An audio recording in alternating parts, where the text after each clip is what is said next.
Police ಕಚೇರಿಯ ಸಭಾಂಗಣದಲ್ಲಿ ಇಂದು ಜಿಲ್ಲಾ ಮಟ್ಟದ ಪರಿಶಿಷ್ಟ ಜಾತಿ ಮತ್ತು ಪರಿಶಿಷ್ಟ ಪಂಗಡದವರ ಕುಂದು ಕೊರತೆ ಸಭೆ ನಡೆಯಿತು.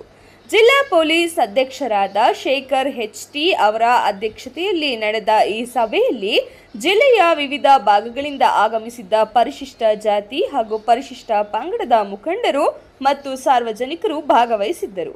ಸಭೆಯಲ್ಲಿ ಸಮಾಜದ ಜನರು ಎದುರಿಸುತ್ತಿರುವ ವಿವಿಧ ಸಮಸ್ಯೆಗಳು, ದೌರ್ಜನ್ಯ ಪ್ರಕರಣಗಳು, ಭೂ ವಿವಾದಗಳು, ಸಾಮಾಜಿಕ ಭದ್ರತೆ, ಮಹಿಳೆಯರ ಸುರಕ್ಷತೆ ಹಾಗೂ ಕಾನೂನು ಸಂಬಂಧಿತ ತೊಂದರೆಗಳ ಬಗ್ಗೆ ಚರ್ಚೆ ನಡೆಯಿತು. ಸಾರ್ವಜನಿಕರಿಂದ ಬಂದ ಅಹವಾಲುಗಳನ್ನು ಆಲಿಸದೆ ಜಿಲ್ಲಾ ಪೊಲೀಸ್ ಅಧೀಕ್ಷಕರು ಪೊಲೀಸ್ ಇಲಾಖೆ ಜನರ ಸಮಸ್ಯೆಗಳಿಗೆ ಸ್ಪಂದನಶೀಲವಾಗಿ ಕಾರ್ಯನಿರ್ವಹಿಸಲಾಗಿತ್ತು.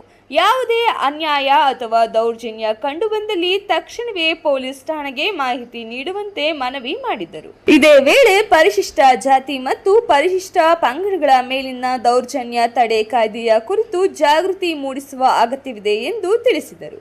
ಸಾಮಾಜಿಕ ಸೌಹಾರ್ದತೆ ಕಾಪಾಡುವುದು ಪ್ರತಿಯೊಬ್ಬರ ಜವಾಬ್ದಾರಿ ಎಂದು ಅವರು ಹೇಳಿದರು.